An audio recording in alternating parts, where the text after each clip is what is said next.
अस्सलाम वालेकुम व्यूअर्स, मैं हूं समीना पाशा। उम्मीद है आप लोग खैरियत से होंगे। व्यूअर्स, कुछ आम खबरें और अपडेट्स लेकर इस व्लॉग में आपके सामने हाजिर हैं जनाब। खबरें बड़ी इंपॉर्टेंट हैं जी, क्योंकि आज काजी साहब की अदालत में काजी साहब के सामने खड़े होकर उनके मुंह पर उनको फ्रॉड जस्टिस कहा गया है।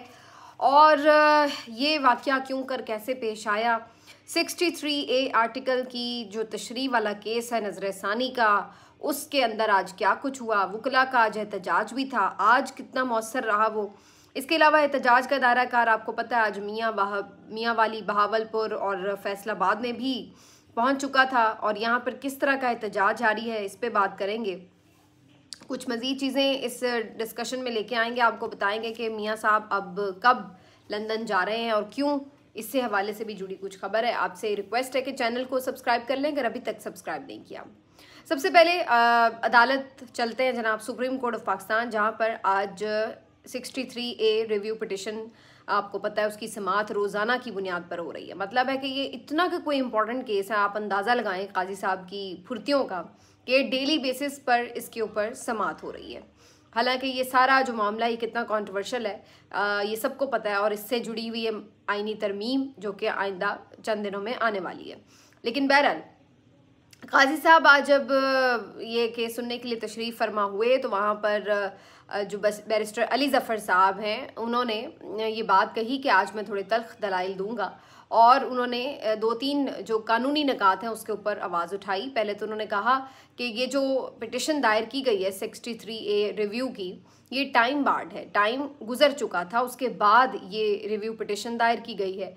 और उन्होंने इस बात को भी एक नुक्ते को उठाया कि इससे सुप्रीम कोर्ट बार एसोसिएशन का तो कोई ताल्लुक ही नहीं है। इसके बाद इन्होंने इस बेंच की जो फॉर्मुलेशन है उसके ऊपर भी सवाल उठाया कि जिस तरह से 3 रुकनी कमेटी को बेंचेस को तश्कील देना है प्रैक्टिस एंड प्रोसीजर एक्ट के तहत, तो उसके तहत तो ये बेंच ही नहीं बना। और इसके अलावा उन्होंने इसके ऊपर मुख्तलिफ एतराज़ात भी उठाए कि जो इसमें ऑथर जज हैं, जो पहले वाले जजेस हैं, उनमें से कोई जज भी नहीं बैठा। तो हर तरह से ये मामला खासा मुतनाज़े है। तो ये बेंच बैठा ही क्यों है और ये समाअत हो ही क्यों रही है, अली ज़फ़र साहब ने बात वहाँ से शुरू की है। लेकिन इस दौरान जो एक और इनके साथ PTI के इमरान खान साहब के वकील हैं, मुस्तफ़ैन शायद इनका नाम है, मेरा ख्याल है स्पेलिंग में अगर मुस्तफ़ीन नहीं है तो मुस्तफ़ैन नाम है इनका।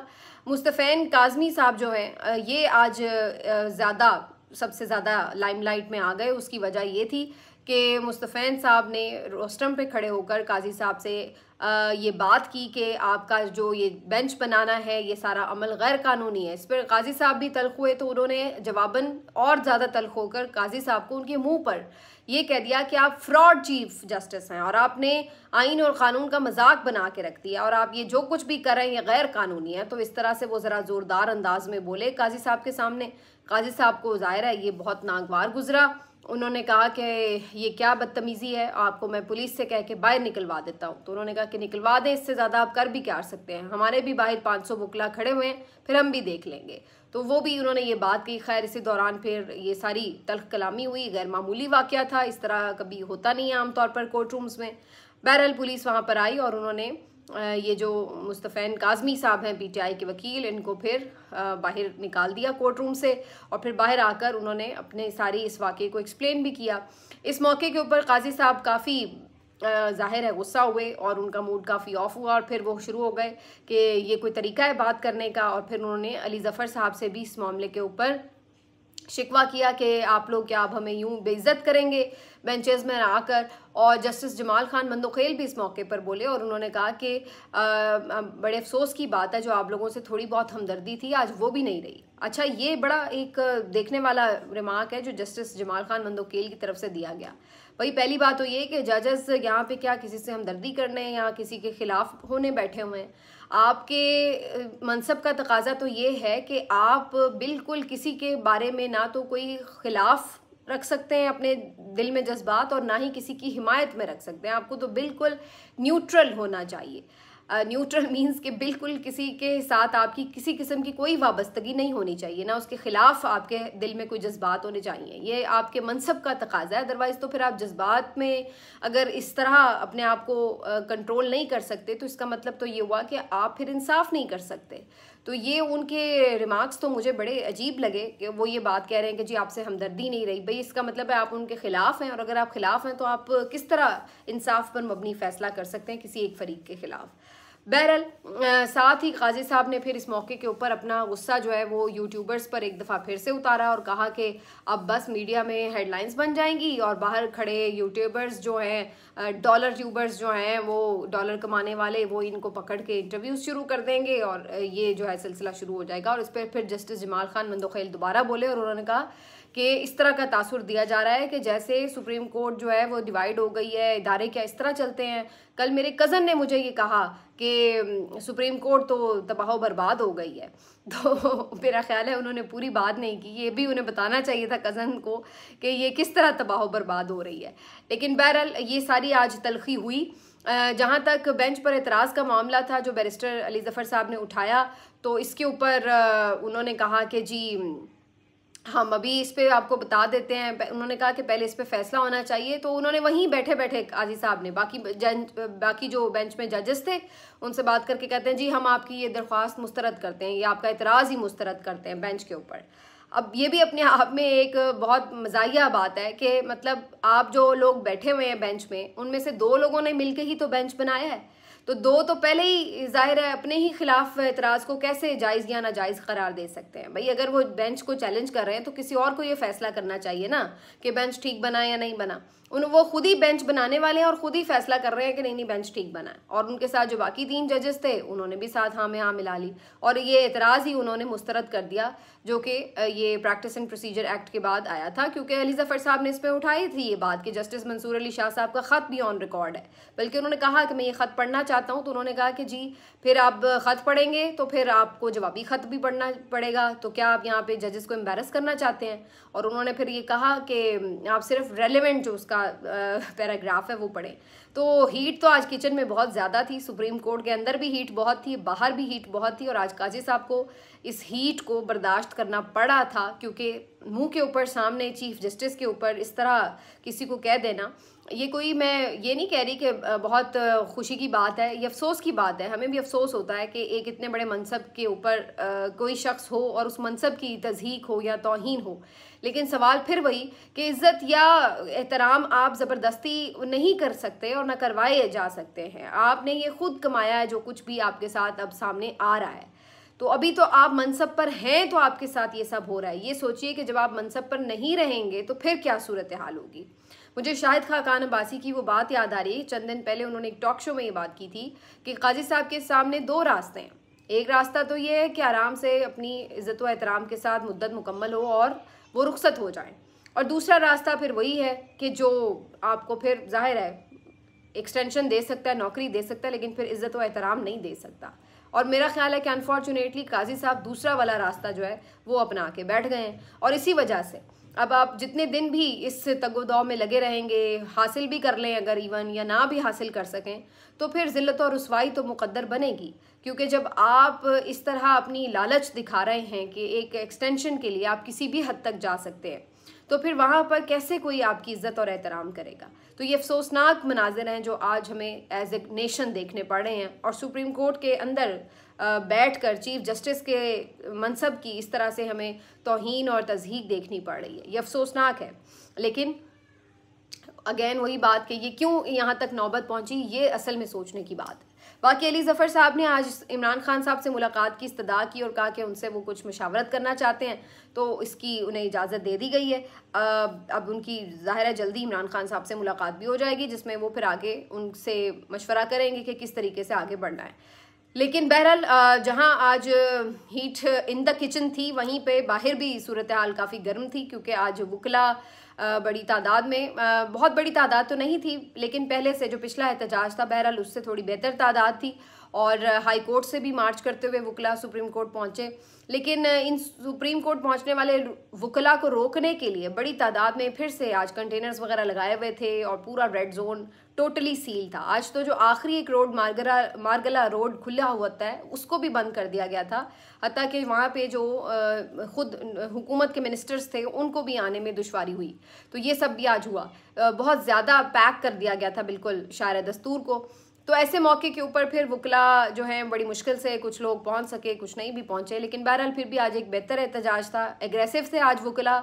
नारे भी उनके बड़े शदीद किस्म के थे, गो काजी गो के नारे लग रहे थे, अंदर काजी साहब बैठे समाअत कर रहे थे, बाहर काजी साहब के पुतले जलाए जा रहे थे और उसको डंडे मारे जा रहे थे, और अंदर काजी साहब अपना हथौड़ा चला रहे थे।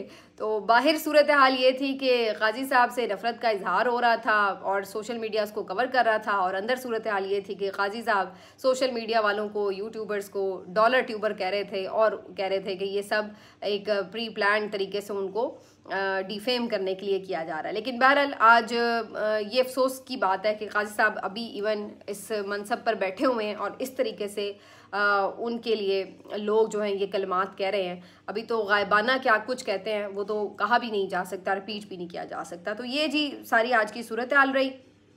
उसके बाद जब हम बात करते हैं एहतजाज के हवाले से, तो आज मियाँ वाली, बहावलपुर, फैसलाबाद में भी एहतजाज की कॉल दे रखी थी पाकिस्तान तहरीक इंसाफ ने।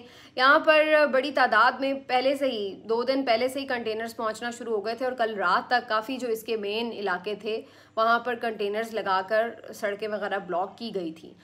इसके बावजूद मियाँ वाली से मैंने कुछ फुटेजेस देखी हैं कि वहाँ पर लोग जो PTI के कारकुन थे वो निकले तो वहाँ पर पुलिस की तरफ से फिर उनके ऊपर रबर की गोलियों से फायरिंग की गई और वहाँ पर फिर पुलिस और कारकुनों की जो झड़पें थीं वो आपस में शुरू हो गई। और अभी तक भी सूरत हाल यही थी कि वहाँ पर पुलिस अंधाधुंध ताकत का इस्तेमाल कर रही थी। इसी तरह की सूरत हाल फैसलाबाद में नज़र आई जहाँ पर रास्तों को ब्लॉक किया गया और इसी तरह बहावलपुर शहर को भी ऑलमोस्ट सील कर दिया गया। तो ये अब एक रिवायत है, ये एक इस तरह की चीज़ है कि जिसको आप अब हैरानी से हम रिपोर्ट भी नहीं करते। दफ़ा 144 फौरी तौर पर नाफिज कर दी जाती है किसी भी शहर में जहाँ एहतजाज की कॉल होती है और उसके बाद फिर यही मनाजिर हम देखने को मिलते हैं। लेकिन अफसोस की बात यह है कि मुझे ये समझ नहीं आती कि इस तरह के मनाजिर आप क्या कह के क्यों किस तरीके से क्रिएट कर रहे हैं, उसकी वजह क्या और उसका मकसद क्या है। क्योंकि मैं जैसे उस दिन भी आपको बता रही थी कि कराची में भी उस दिन एक रैली थी और वहाँ पर कोई ऐसी खास रुकावट नहीं डाली गई थी और उसके बाद फिर हमने देखा कि वहाँ पर लोग आए, उन्होंने रैली की, चले गए और वो कोई ख़ास ऐसा इवेंट क्रिएट नहीं हो सका। लेकिन बाकी शहरों में, पंजाब में ख़ास तौर पर जो पंजाब पुलिस है जो कि बेसिकली मरीम नवाज़ का एक अस्करी विंग है, वो ऐसे टूट पड़ती है आम लोगों के ऊपर। पहले से ही 2-3 दिनों से गिरफ्तारियों वगैरह का रेड्स का सिलसिला शुरू हो जाता है जहाँ पे जिस शहर में भी एहतजाज हो उसके जो रेलेवेंट लीडर्स होते हैं, जो अहदेदारान होते हैं, उनके घरों पर रेड शुरू हो जाती हैं, गिरफ्तारियाँ शुरू हो जाती हैं। और या फिर जो है उसके बाद जिस दिन एहतजाज होता है उस दिन यही फिर पुलिस की जो मार कुटाई है वो शुरू हो जाती है। तो ये एक बाकायदा ऐसे लग रहा है कि जैसे पुलिस के ख़िलाफ़ पूरी एक मरीम नवाज़ चाहती हैं कि अवाम खड़ी हो जाए, कुछ इस तरह की सिचुएशन लग रही है। जाहिर है इस तरह जब आप पुलिस को इस्तेमाल करेंगे अवाम के ख़िलाफ़ तो ना तो अवाम के दिल में पुलिस के लिए और ना ही आपके लिए कोई मोहब्बत तो नहीं रहेगी। एक अवाम का आईनी हक है कि वो एहतजाज कर सकते हैं, वो इकट्ठे होकर अपनी बात कह सकते हैं, आइन उनको ये हक देता है। लेकिन यहाँ पर सूरत हाल ये है कि उनको ये हक नहीं दिया जाता, जिसकी वजह से उनके ऊपर जब मार कुटाई आप करते हैं तो लोग और गमों गुस्से और नफ़रत का इजहार करते हैं आपके ख़िलाफ़। तो बहरहाल ये आज की भी सूरत हाल रही और अभी तक भी यही सूरत हाल है। बाकी आज जो फुल कोर्ट की तरफ से एक इंदिया दिया जा रहा था, अभी तक तो जब तक मैं आपसे बात कर रही हूँ तो ऐसी कोई सिचुएशन सामने नहीं आई। मालूम नहीं कि ये जजेस क्या सोच रहे हैं, इनका क्या प्लान ऑफ एक्शन है। लेकिन एक प्लान ऑफ एक्शन जो है वो नज़र आ रहा है, वो नज़र आ रहा है जनाब मियाँ नवाज शरीफ साहब का, जिनके बारे में पहले ही बताया गया था कि वो अक्टूबर के पहले हफ्ते में लंदन रवाना हो जाएंगे। लेकिन अभी ताज़ा खबर ये आ रही है कि उनकी लंदन रवानगी का प्लान जो है उसको थोड़ा मौखर किया गया है। उसकी वजह ये है, अब आप फिर देखिए, फिर हम कहते हैं तो लोग कहते हैं कि जी आप लोग सीधे सीधे इल्ज़ामात लगाते हैं या इस तरह। मतलब है कि वो इंतज़ार कर रहे हैं कि काजी साहब पहले 63A का फ़ैसला देंगे और जब वो फ़ैसला दे देंगे और हॉर्स ट्रेडिंग के लिए रास्ता हमवार हो जाएगा तो उसके बाद फिर आइनी तरामीम लाई जाएंगी और फिर उसके बाद आइनी तरामीम पेश करके उन्हें मंजूर करवा के फिर मियाँ साहब जो है वो लंदन तशरीफ़ ले जाएंगे। तो ये जो एक अपने आप को जमहूरियत को चैम्पियन कहने वाले लोग हैं, इनका असल ये है कि ये इंतज़ार कर रहे हैं बैठकर कि हॉर्स ट्रेडिंग का रास्ता खुले, पहले ये ख़रीदो फ़रोख्त शुरू हो, डरा धमका के लोगों को किसी भी तरह से ही लेकिन इनकी पार्टी के ख़िलाफ़ ले जाकर उनका वोट हासिल कर लिया जाए और उसके बाद जो है वो फिर ये कार खैर अपने हाथों से अंजाम देकर फिर उसके बाद वो अपने आबाई वतन लंदन तशरीफ़ ले जाएं। तो ये इन लोगों की असलियत है, ये जमहूरियत का इनका चेहरा है। इनके नज़दीक जमहूरियत ये है कि कोई भी वफादारी तब्दील करे, पैसे लेके कर ले, जिस तरह भी कर ले। इधर बैरिस्टर गौहर जो हैं ये आज अनाउंसमेंट कर रहे हैं कि जी हमारे 2-3 के अलावा बाकी सब लोग जो हैं राब्ते में हैं, लेकिन 2-3 लोगों के हवाले से, MNAs के हवाले से ये खबर वाज़े हो चुकी है कि वो लोग अब हुकूमत के साथ जा रहे हैं, PTI के साथ नहीं हैं, और उन्होंने अभी तक अपने हवाले से कोई क्लैरिफिकेशन भी नहीं दी है। दूसरी तरफ मौलाना साहब को मनाने के लिए मोहसिन नकवी साहब को एक दफ़ा फिर से भेजा गया है और उनसे कोशिश की गई है कि क्योंकि सेनेट में फिर बात बनती नहीं, अगर मोहसिन नकवी साहब जो है मौलाना को मना लेते हैं तो फिर उनके वोट काउंट होंगे तो आईनी तरमीम हो सकती है, अदरवाइज़ वो मुश्किल काम है। तो इस सारी सूरत हाल में अब अंदाज़ा लगाना मुश्किल नहीं है कि ये सब कुछ कितना ओपनली हो रहा है और एक प्लान और एक डिज़ाइंड तरीके से ये सारी चीज़ें आपस में किस तरह से जुड़ी हुई हैं। तो फ़िलहाल मियाँ साहब का जाना भी इसीलिए मौखर हो गया है। आखिरी बात जो सिर्फ ये मैं बता दूं कि बैरिस्टर अली गौहर से मुतालिक जो खबरें कल रात से चल रही थी कि जी उनकी तरफ से खान साहब खुश नहीं हैं, उन्होंने बुज़दिल भी कहा और उनको बदलने की खबरें आ रही थी। समी इब्राहिम साहब की भी मैंने ये स्टोरी देखी थी जो कह रहे थे असद कैसर जो हैं वो बैरिस्टर गौहर की जगह चेयरमैन बना दिए जाएंगे, लेकिन ये तमाम खबरें गलत साबित हुई हैं। बैरिस्टर गौहर ने भी इसकी तरदीद कर दी आज सुबह, और उसके बाद अब बडियाला से खबर ये आ रही है कि वहाँ पर भी सहाफ़ियों के साथ जो इमरान खान साहब की गुफ्तगू हुई है उसमें उन्होंने इस खबर की तरदीद की और उन्होंने कहा है कि बैरिस्टर गौहर तो बड़ा अच्छा काम कर रहे हैं, वो पार्टी के चेयरमैन हैं, उनको मैं कैसे बुज़दिल कह सकता हूँ। तो उन्होंने कहा है कि जी वो बिल्कुल कंटिन्यू करेंगे, ऐसी कोई खबरें नहीं थी, ये बेबुनियाद खबरें करार दी हैं। और आखिर में आपको याद होगा कि मैंने अपने सोर्स से जो आपको खबर दी थी तो मैंने उस वक्त ये आपको बताया था कि मेरे सोर्सेज के मुताबिक ऐसी बात नहीं हुई। ये बात ज़रूर इमरान खान साहब ने कही थी उस वक्त कि कुछ देर और एहतजाज कंटिन्यू होना चाहिए था, लेकिन इस तरह के अल्फाज जो क़यादत के बारे में वो खान साहब की तरफ से बहरहाल नहीं कहे गए थे, लेकिन ये खबर बहरहाल कुछ दूसरे दीगर रिपोर्टर्स ने रिपोर्ट की थी। लेकिन बहरहाल अब खान साहब ने कम अज़ कम सहाफ़ियों से गुफ्तगू में तो इसकी तरदीद ही की है। आपसे मिलते हैं अगले व्लॉग में, अपना ख्याल रखिए, अल्लाह हाफ़िज़।